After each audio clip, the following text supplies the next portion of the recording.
Hello there, and welcome back for another message from the Christian wilderness, as it were.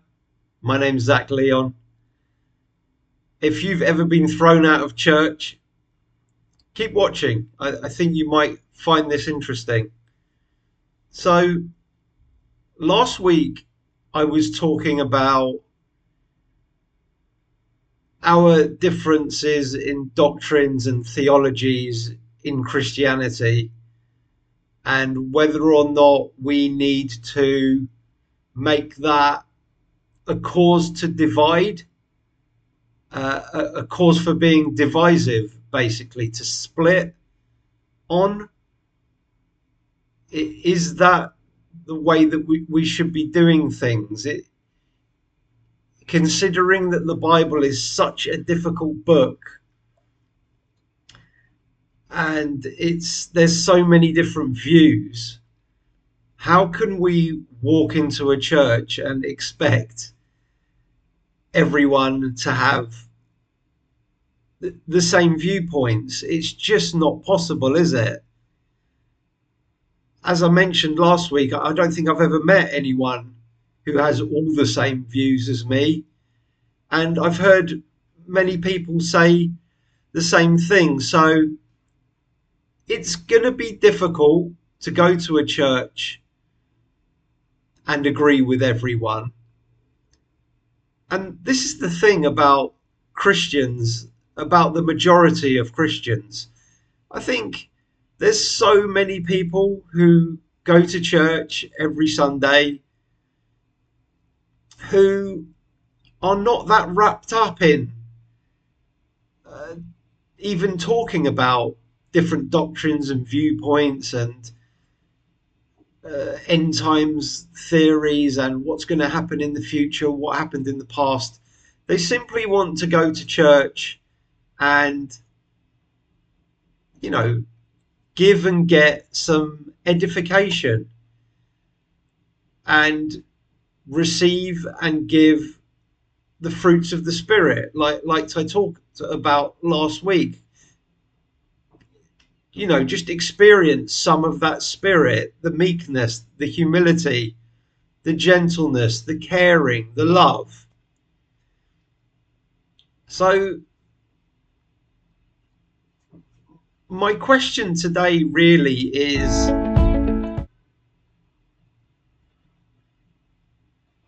we're told all about having unity of the spirit. So what is the motivation of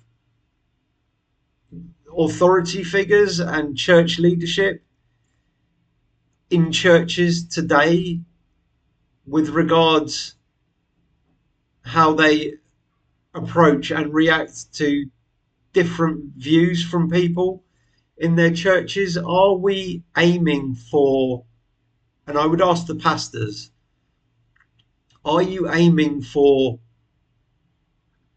doctrinal, theological purity?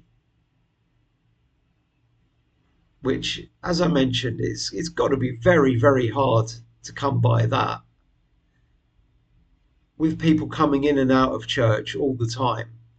So is it that is your aim, or is it simply Christ-like conduct towards your fellow man?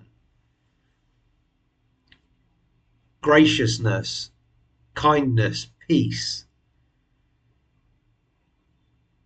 Is that what Paul meant by unity of the Spirit? Did he mean unity of the Christ-like Spirit, or did he mean unity of doctrine and theology?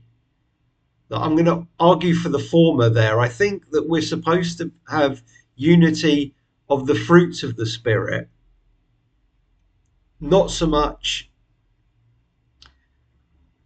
unity of theology and doctrines. It would be nice, but with the Bible being so hard and with so many teachings and biases, and with the large gap that we have from when it was written to nowadays when we're reading it, It's going to be very hard, isn't it? I think so. I think from the earliest times, really, Christians have not been afraid to say to people who have been set up in positions of authority that they don't agree with their views. We have bucked authority through the years. It's human nature, isn't it? I think anyone that holds a position of authority in a church, they should expect people to come to them and say, I'm not sure if I agree with your view. Can we talk about it to see if it's biblical or not? And I think that we can have that conversation. The attitude that comes from the leadership, whether it be one person or maybe a broader number of people, in my experience, seems to have gone one of two ways. Either they take the attitude that, well, I've done the work, I've got the knowledge, and I'm probably holding the right position. People are born sinners and they need this kind of monarchical oversight, which has to do with original sin. And we can discuss whether we agree with that particular doctrine. But what we end up with is kind of one person at the top, like what we see today with the Roman Catholic Church, for example. Now, there's arguments for and against it, but I like the quote by Lord Acton when he says, "Power corrupts. Absolute power corrupts absolutely." So it's a risky business. I put this up on my slides last week, and it just shows the splits early on. So, like what we saw even in the first century, probably towards the end of the first century, when the apostles were starting to pass on, was these bishops with kind of overarching power starting to appear, and the discussion started over doctrines. And one of the biggies was, in the first couple of hundred years, was who exactly Jesus is, who is God, is Jesus God, what do we mean by that? And we had the Nicene Creed pop up, various creeds around it, but the Nicene Creed is the one that is more well known. And there were early splits because of it. So someone's gone to whoever the bishop is. He might have been the bishop of one city or even more cities, and said, I'm not sure about this. Can we talk about it? And I'm not a big enough student of history to know, but if it was this bishop who originally said, well, you can't be in our group anymore, or if it was the objectors to that viewpoint who said, well, we're not even going to discuss it with you, we're just going to split off and form something else. But a split occurred around the time of, I believe, the Council of Ephesus, which was to do with Nestorianism. Whether Jesus has two distinct natures, and that was deemed to be a heresy, and we had a split there. So again, I think what the problem is, and has been throughout history, is the divisive and schismatic leadership It's not those with different doctrinal opinions. That's always going to happen. It's the people who say, well, we cannot talk about this anymore. We can't sit down and have a discussion. We've had a little bit of a go at that, and now it's just going to be no, no more. And if you've been thrown out of church, then you know how quickly this can happen. Um, you can just make one statement, and suddenly people start talking, and then you get an email or a letter through the post saying you're not really welcome back at the church anymore because you believe this and we believe that that is a non-negotiable. To me, that is the divisiveness, which, like I said last week, that's what heretic means. It means a divisive, schismatic, discordant person. Okay? Now, under what authority or by what authority can people say this, that we have to split off now? We have to admit that disagreements in doctrines arise. There's no way around that. But should we be splitting on that? You know, let's say I went to a pastor and I would like to discuss a disagreement on a view. I think a lot of people have experienced this, where you would really, really like to discuss something as a brother or sister in Christ. You would like to just pose a different view, because sitting in church and listening to someone espouse a viewpoint about something that you disagree with, you would like to, instead of remaining silent constantly, a lot of people will be happy to just remain silent and just let things proceed and just experience church that way. But a lot of us would like to discuss these things and say, well, is this teaching actually correct? So you would like to talk about something, but the pastor doesn't. Now, obviously, the pastor or whoever's in charge has the right, by the laws of the land, to stop you from entering their building again. They can say this building's off limits to you.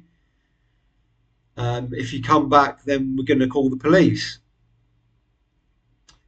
But do they have a biblical, spiritual warrant to split with a person over this? And there's verses for and against this in the Bible, but I think the verses against it far outweigh the ones that do. Should there be a top church authority figure? Ephesians 5:21 says, submit yourselves one to another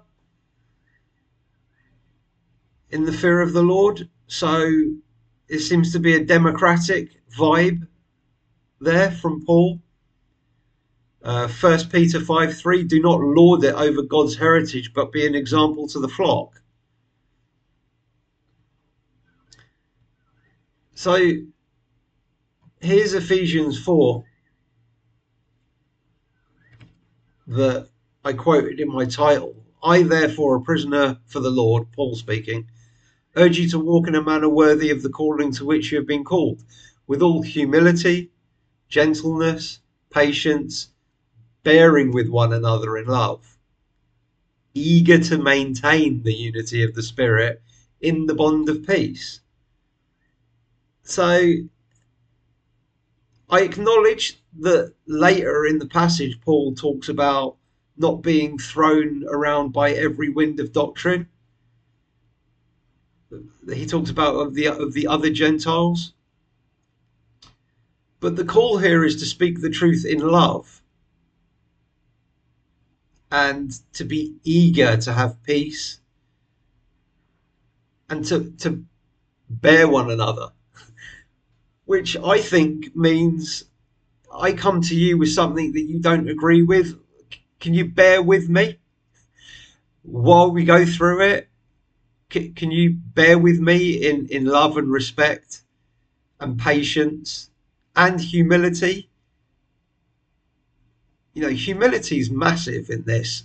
I might be wrong, you might be wrong. It's good for us, for both sides, to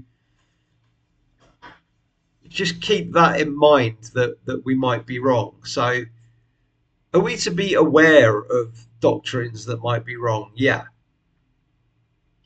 Are we to not get carried away easily with every wind of doctrine? Of course. Were there warnings about false prophets and things in the first century? Yes. Was it more relevant to them than it is to us today? I would say a little bit more relevant to them, because there was people going around that said that they were the Christ, and people were expecting Jesus to come shortly. He said in his generation. So we just need to be aware that there was a more urgent warning then by the apostles, who, by the way, had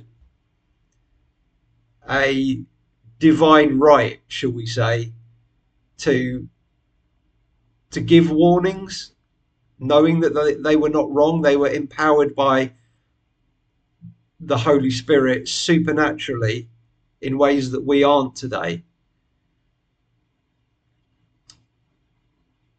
Are we to speak harsh words and forget about kindness and humility and meekness? I would say absolutely not. Any doctrine that people bring to us, as long as we perceive that they are doing it in honesty and not trying to wind you up or play a trick on you. I don't think there's many kids going into churches thinking I'm going to wind up the pastor, or atheists walking into church and just thinking I'm going to go in and just spark an argument with someone. I think it's genuine Christians just exploring Christianity and asking questions about it. I think we should allow that.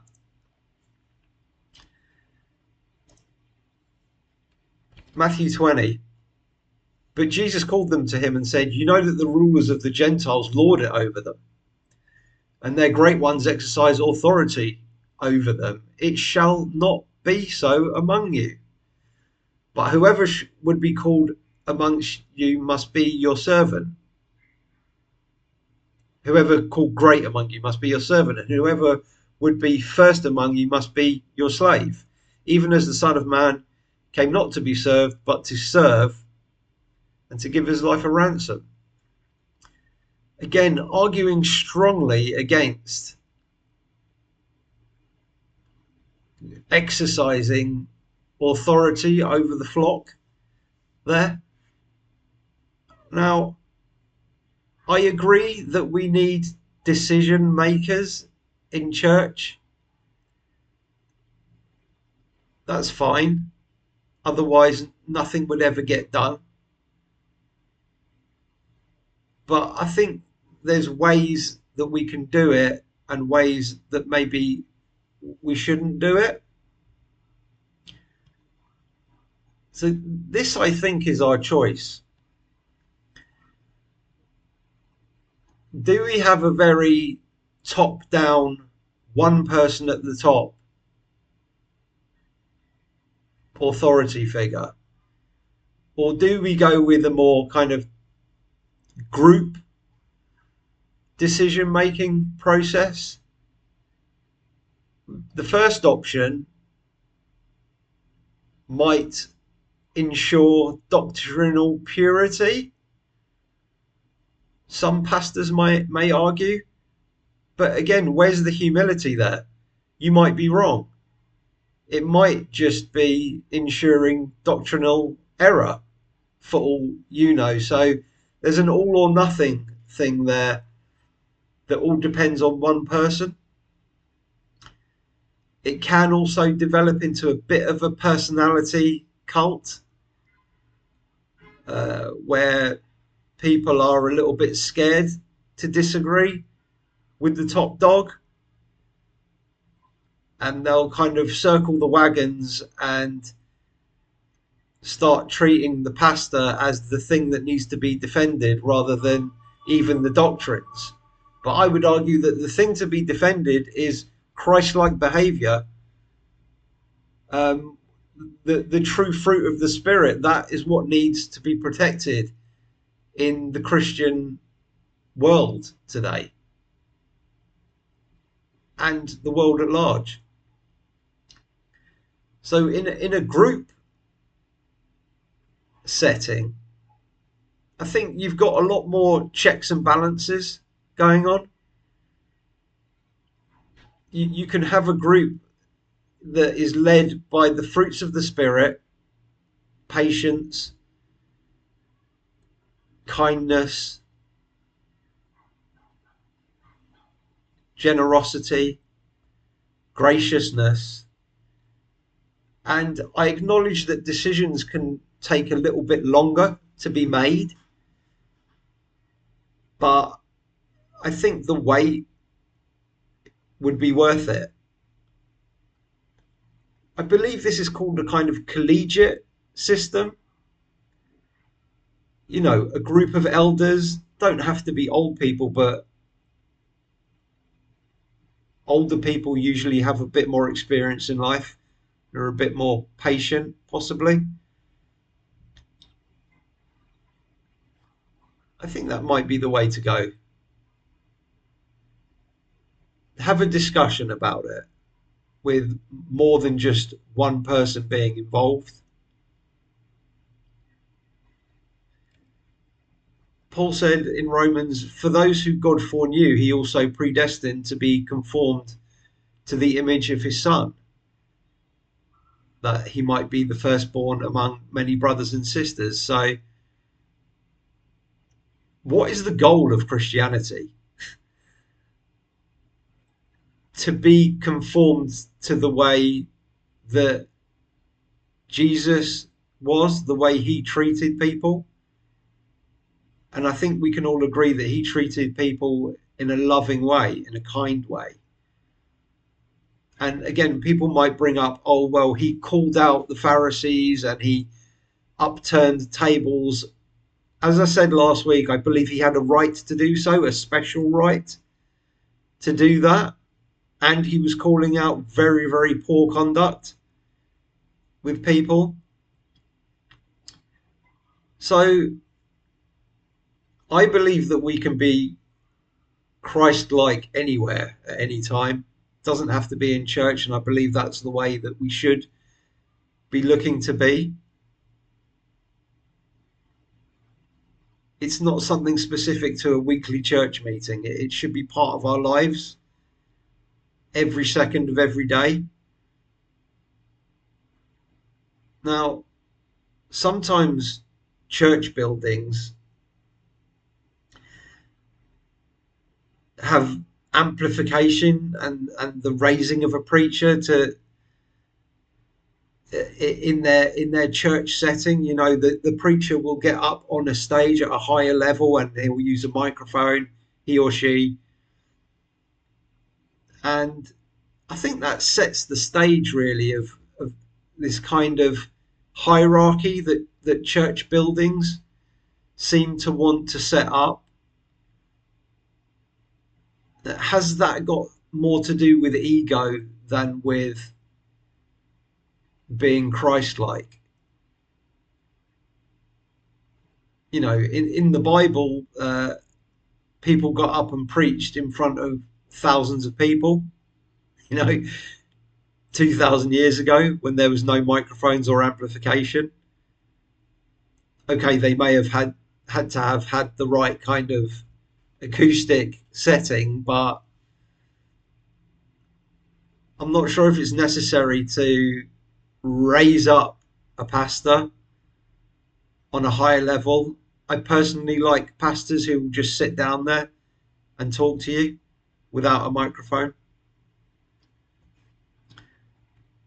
Now, because I think humility is such a big part of this, and it's something that I've had to learn a lot myself as I've gone through my Christian walk, because I've been wrong on stuff.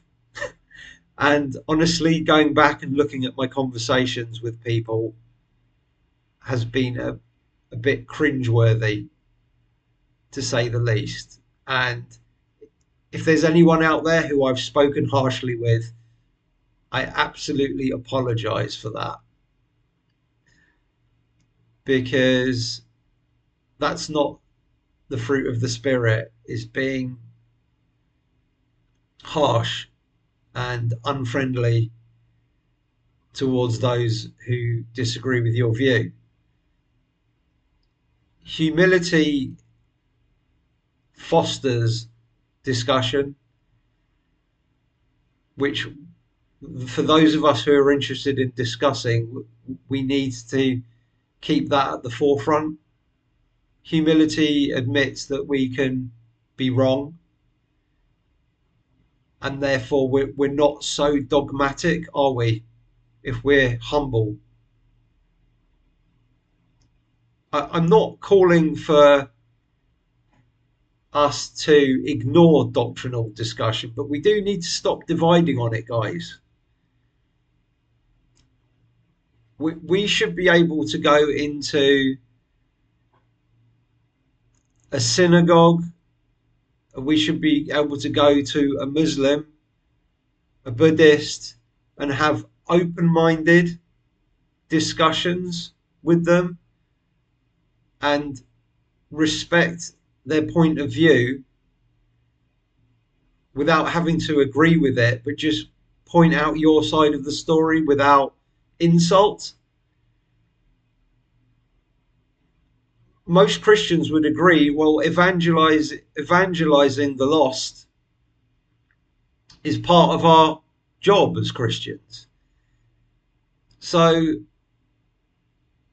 we have to agree, guys, that this has to be done in a temperate and kind way. But how can we do that if we can't even treat each other with respect? Those of us who have different points of view on things. So you only have to look at how you want to be treated. The New Testament keeps pushing at us that we should treat others how we expect to be treated ourselves. So would you like to be treated like you have your own mind and you can reach your own conclusions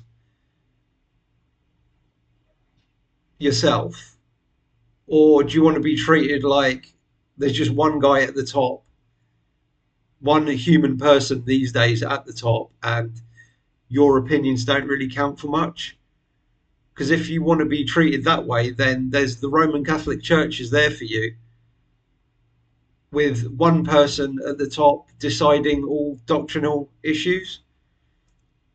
Now, I'm not knocking that for people who want that, but for people who want to think about it themselves and want to come to their own decisions, then we need to embrace the grace with them, because that's how you want to be treated. We can offer correction, but with peace and with the unity of the primary law of the Spirit.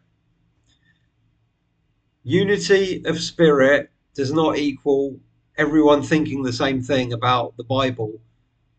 Again, such a tough book to get your head around. The fruits of the Spirit very clearly has been told to us is positive conduct. That's what it is. It's positive conduct. It's virtuous traits. in our character, things of virtue. So by all means, have the discussion. But what I'm seeing far too much in Facebook groups, in YouTube comments, and it really hits you hard when you experience it face to face, is people making snap decisions about you, not wanting a respectful discussion and making a divisive decision and putting it into action like that. Just a knee jerk reaction. And that is not how they would like to be treated, is it? No one wants to be thrown out of church.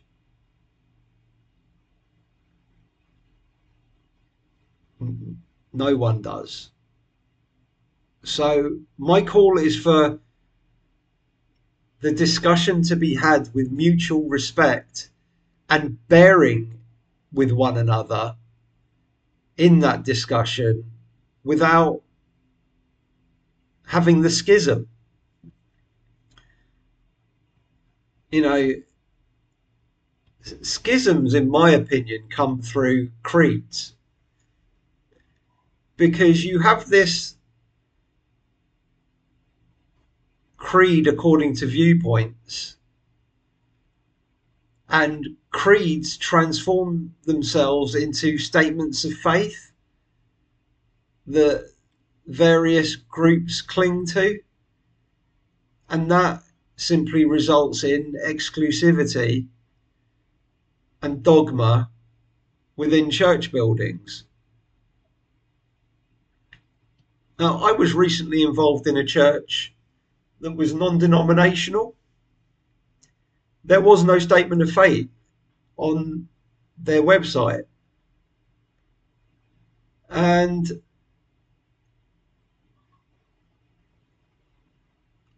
I got thrown out of that church after expressing a certain viewpoint and offering to have a discussion about it.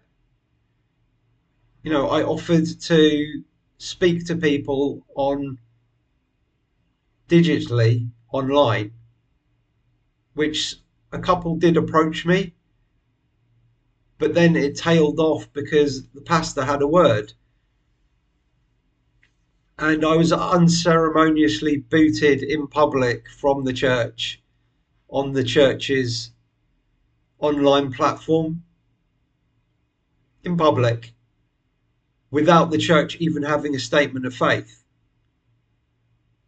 Also, that church invited seekers, like non-believers, into their church services, which I think is great. But we're talking about throwing someone who loves Jesus and loves his ways out of your church and keeping people who and who has different views on certain points of doctrine versus inviting people in who don't even hold to any of the doctrines of Christianity. It just sounds very, very illogical and sounds more like a pastor is trying to defend the status quo rather than have open discussions. He's trying to defend his position. But what's ended up happening there is that he's caused division, not unity. So bearing with each other's heavy, like, if you can either bear with each other in love, or you can bring heavy burdens upon the congregation with creeds. I think we should be able to have a discussion about something that is not necessarily a popular view. But what happens is people just talk about non-negotiables. But there's so many groups within Christianity that don't agree with one or more fundamentals, that we should be able to talk about it. So, am I talking about ecumenism or the ecumenical movement? Well, yeah. Basically, I would like all people of all faiths to universally treat each other with respect and dignity. What I'm not talking about is having an enforced creed on everyone, which is only going to bring about heated debates and division. So let's have everyone treating each other well, but without a set of theological views. For those people who disagree with a creed or a statement of faith in a church, their choice is either to lie, basically, because you're asked, do you agree with the statement of faith?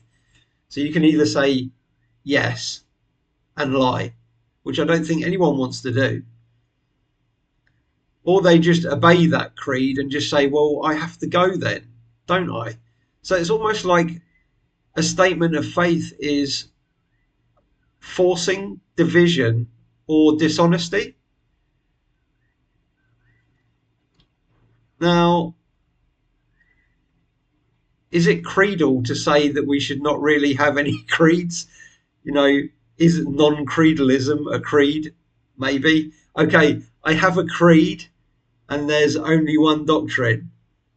Love others as yourself.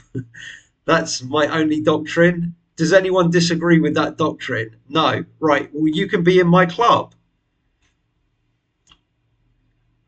And I'm going to express that doctrine to anyone that disagrees with me anyway. You know, there's many of us that have been thrown out of church and we're flocking to online channels like Facebook groups. And I don't see that as a bad thing, really. The Bible says absolutely nothing about a weekly time and place that we need to gather in order to fulfill the first commandment of loving your neighbor. I can love my next door neighbor in my apartment building. No problem. I can treat them with respect and dignity and respect their views. And that is being Christ-like for me. Maybe Bob Marley was right. One love. Let's get together and feel all right. Do you think that if Jesus was walking on earth today, he would be happy if people were just treating each other well? I think he'd be happy. I think he would be a lot happier than what he would see if he looked at the situation today with infighting and squabbling over every point of doctrine in an unkind manner. Again, discussion is fine, but not when it results in, oh, you're not Christian then? You don't worship the same God as I do? So yeah, one love, one heart. Let's fight this holy Armageddon that's going on. So when the man comes, there will be no doom.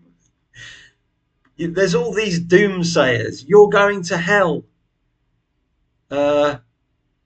You better get on the right side of God quickly because XYZ. To quote another popular song, the Beatles, all you need is love, in my opinion. You don't need all that Bible bashing and telling people they better get on the right side of God when we're told clearly in the Bible that this is what you need to be. You need to have positive conduct and getting on someone's back for their various different beliefs, it doesn't work, number one, and it's not showing them dignity and respect either. So ecumenism, yes, with the single non-negotiable doctrine of to just love your neighbor, is what I'm promoting and is what I will continue to promote. And if you disagree with that creed, by all means, put a comment under the video and let's have a talk about it, because I don't see anything wrong with it, honestly.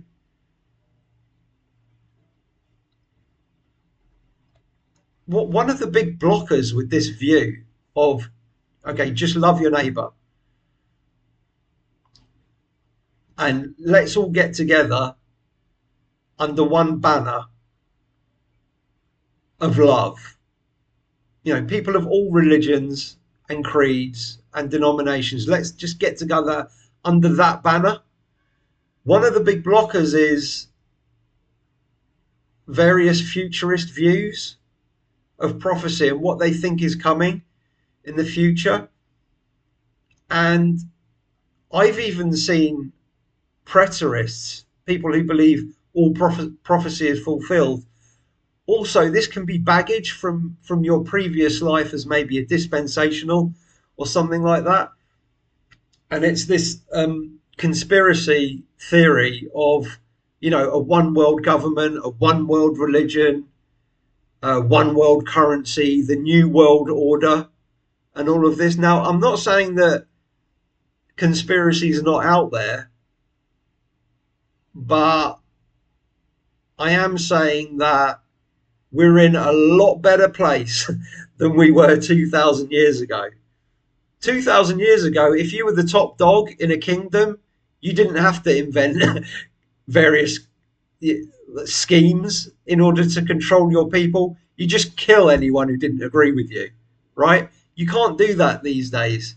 And that's why, you know, the rise of conspiracy theories, whether they be credible or not, that's just a product of the more civilized world that we live in today. You know, believe it or not, we are a lot better off living today than we were in the past, when, you know, you could literally have a swarm of soldiers just sweep across an entire continent, raping, pillaging, and murdering everything in their path, man, woman, child, animal, everything, and burning it all up. We're in a lot better place than we were there.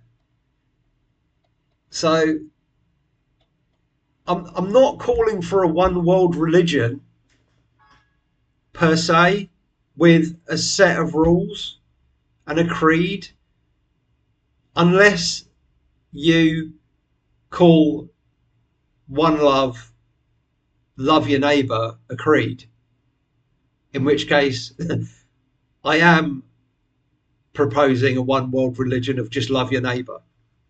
So again, if you think that's wrong, feel free to go to the comments section and we'll talk it out.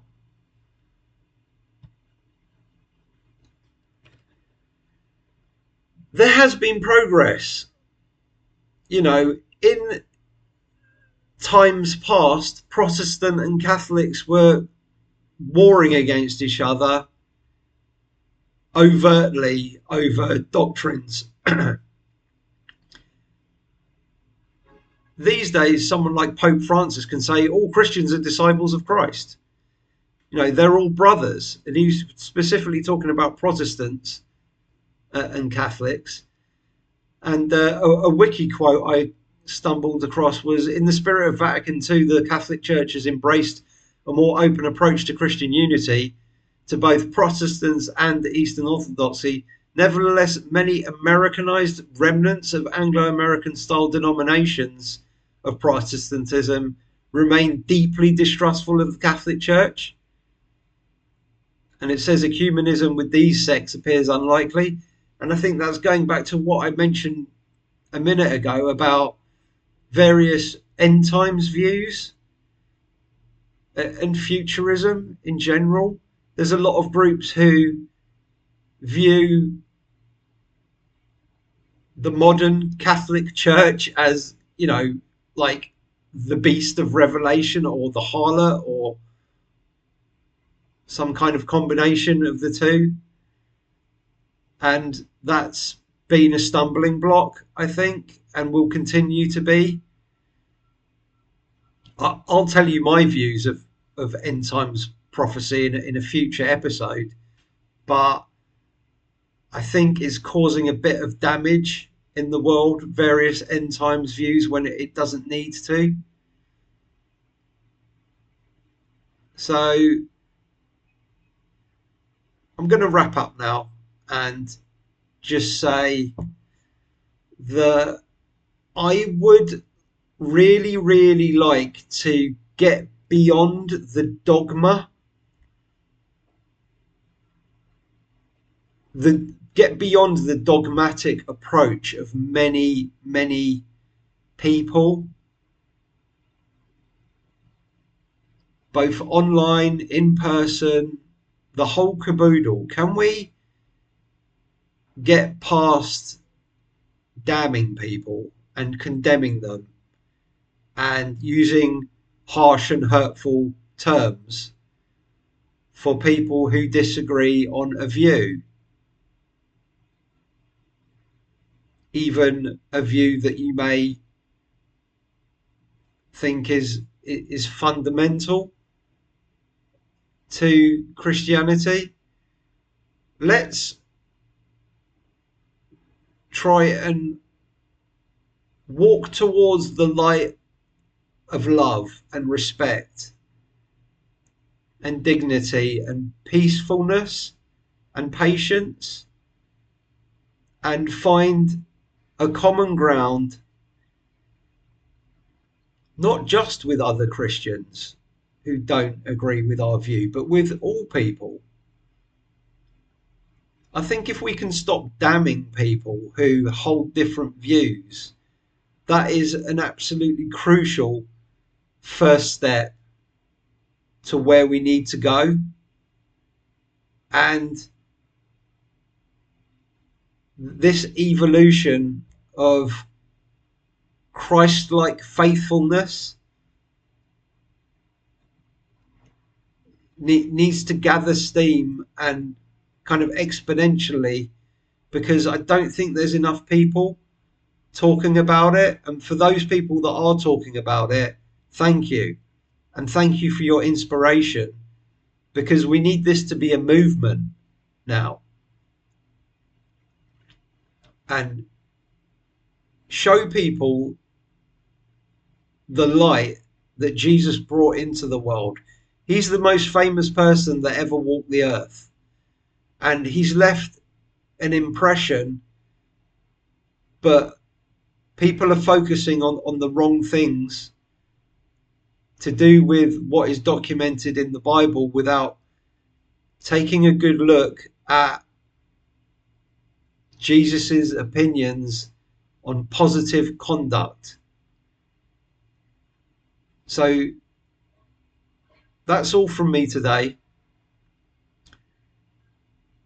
In the coming episodes, I'm gonna this is basically how I'm a heretic. Number one is because I'm bucking authority, and anyone who's basically not a Roman Catholic, you can join me there. So I would urge church leaders, church pastors, to lean more towards patience rather than making very quick decisions on people. And I hope that the next time someone comes to you with a different viewpoint on something that you deem to be very, very important, that you would just bear with them in love, have the discussion. Hopefully, if your view is correct, then that will bear itself out. Okay, guys, that's all from me. Thank you.